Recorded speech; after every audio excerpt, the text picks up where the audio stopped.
आज आपण important question जे आहेत एक्झाममध्ये येणार, स्पर्धा परीक्षा कोणतीही स्पर्धा परीक्षा सुद्धा त्यासाठी काही इम्पॉर्टंट क्वेश्चन असतात. तर हे इम्पॉर्टंट क्वेश्चन आपल्याला आता बघायचे आहे की आता आपल्याला हे क्वेश्चन कोणता आहे, कोणत्या टाईपचं आहे ते आपण बघूया. त्याच्यामध्ये आपल्याला हे उत्तर काढायचं आहे. कशा प्रकारे आपण हे घरी सोडवणार आहे हे आता आपण पाहणार आहोत. म्हणजे बघा की नवोदय घ्या, स्कॉलरशिप घ्या, डायमंड एक्झाम घ्या, कोणतीही घ्या, मंथन घ्या. तर क्वेश्चन बघा, आपलं क्वेश्चन काय आहे, इम्पॉर्टंट क्वेश्चन लिहिलेलं आहे. What is the number of zeros at the end of 1 into 2, 2 into 3, 3 into 4, 4 into 5, 5 into 6, 6 into असं करत करत आपल्या कुठपर्यंत घ्यायचं 20 पर्यंत. तर 20 पर्यंत किती झिरो येतात तो ऑप्शन दिलेला आपल्याला 4, 5, 10 आणि 20. आता यातला ऑप्शन कोणता आहे हे आता आपल्याला बघायचं आहे. कोणत्या प्रकारे आपण करणार आहोत ते आता आपण बघूया कशा प्रकारे करायचे. बघा, सगळ्यात पहिलं महत्त्वाचं काय आहे की झिरो येण्यासाठी कोणत्याही नंबरला 5 ने मल्टिप्लिकेशन करणं गरज आहे. म्हणजे त्या 5 ने जर मल्टिप्लाय केलं, 5 ने मल्टिप्लाय करणं गरजेचं आहे. 5 ने कुणाला मल्टिप्लाय करणं गरजेचं आहे? 5 ने कोणत्याही इव्हन नंबरला मल्टिप्लिकेशन करणं गरजेचं आहे. जर 5 ने कोणत्याही इव्हन नंबरला मल्टिप्लिकेशन केलं तर आणि तरच आन्सर 0 येतो शेवटला. तर मग बघा, त्याच्यामध्ये 5 किती आहे हे आपल्याला काढणं गरजेचं आहे. आपण बोलतो 5 10 मध्ये आहे, 15 मध्ये आहे आणि 20 मध्ये आहे. त्यासाठी आपल्याला काय करायचं, एकदम सिंपल ट्रिक. काय सिंपल ट्रिक आहे? तर बघा, किती नंबर आहे, डिवाइडेड बाय 5 वजा 5 वजा म्हणजे काय आलं आपलं 4. म्हणजे बघा, या सगळ्यांचं सगळ्याचं किती वेळा 0, 4 वेळा. 4 नंबरला असं 0 येणार आहे शेवटचा. हे कळलं तुम्हाला? तर आता याच्यापेक्षा आपण दुसरं कॉम्प्लिकेटेड क्वेश्चन आपण पुढचा बघूया.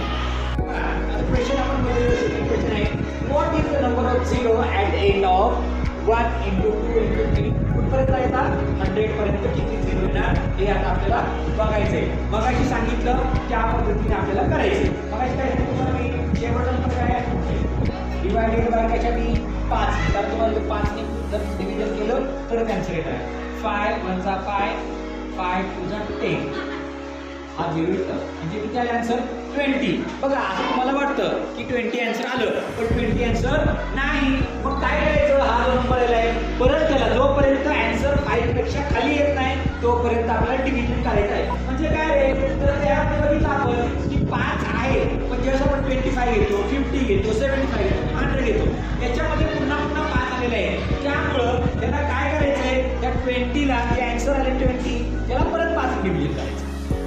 5 वजा 5 वजा 20 किती आलं 4. म्हणजे हे 20 प्लस हे 4 म्हणजे तुमचा आन्सर आहे 24. कारण हा नंबर 5 पेक्षा छोटा असणं गरजेचं आहे. म्हणजे तुमचा आन्सर आपला 24 चा ऑप्शन आहे, सेकंड नंबरचा ऑप्शन. तुमचा आन्सर 24.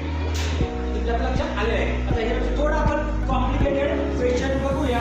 तिसरा आपण काहीच नाही करायचं, आपण काय करूया 100 चा आपण काय करूया 500 घेऊया. आता 500 घेतल्यानंतर आपल्याला आन्सर काय येणार आहे ते आता आपण बघूया. आता ह्यातले जे ऑप्शन आहेत ते ऑप्शन आता आपल्याला चेंज करणं खूप गरजेचं आहे. आता हे ऑप्शन काय काय आहे बघा.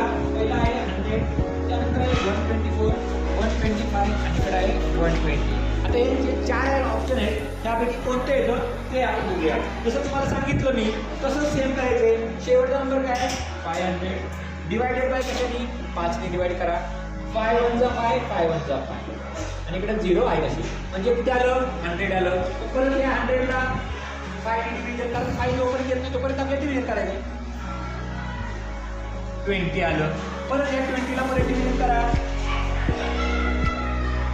5 वजा 20 म्हणजे बघा, हे 100 हे 20 आणि हे 4 म्हणजे 100 प्लस 20 प्लस 4 म्हणजे तुमचा आन्सर आलेला आहे 124. म्हणजे 124 वेळा 0 येणार आहे. तर ऑप्शन नंबर म्हणजे बघा, अशा प्रकारे तुम्ही सहज आणि सोप्या पद्धतीने 0 काढण्याची पद्धत मला कळले असेल. आता तुम्हाला मी एक क्वेश्चन सांगणार आहे, तो क्वेश्चन तुम्ही करायचा आहे. आता तुम्ही या ठिकाणी बघू शकता, तुम्हाला मी क्वेश्चन दिलेला आहे होमवर्कसाठी. याचं तुम्ही काय करायचं आहे की तुम्ही सोडवायचं आहे आणि उत्तर कमेंटमध्ये सांगायचं. काय केलेलं आहे फक्त 80 पर्यंत आहे. म्हणजे what is the number of zero at end of the 1 into 2 into 3 into 4 into शेवटला काय 80. म्हणजे 80 पर्यंत जर जर आपल्या या नंबरवर केलं तर किती झिरो येणार? इथे या ठिकाणी तुम्हाला ऑप्शन आहे, त्या ऑप्शनपैकी कोणतं उत्तर येणार आहे हे तुम्ही सांगायचं आहे. हे झालं 1 नंबर गणित. तुम्हाला लगेच मी या ठिकाणी दुसरं देतोय, तुम्ही दुसरं पण लगेच करायचं आहे. या ठिकाणी तुम्हाला 999 आणि इकडं आहे गावकर आणि या ठिकाणी तुम्हाला ऑप्शन देतो मी 240 250 260 49. आता यातलं कोणता आन्सर येणार आहे ते तुम्ही मला कमेंटमध्ये सांगायचं आहे की यातलं कोणता आन्सर येऊ शकतं किंवा काय आहे ते तुम्ही बघा, क्वेश्चन बघा आणि तुम्हाला काय करायचं आहे यातलं हे करायचं आहे. म्हणजे 1000 पर्यंत काय येणार आहे त्याचं उत्तर मला कमेंटमध्ये लगेच सांगायचं आहे.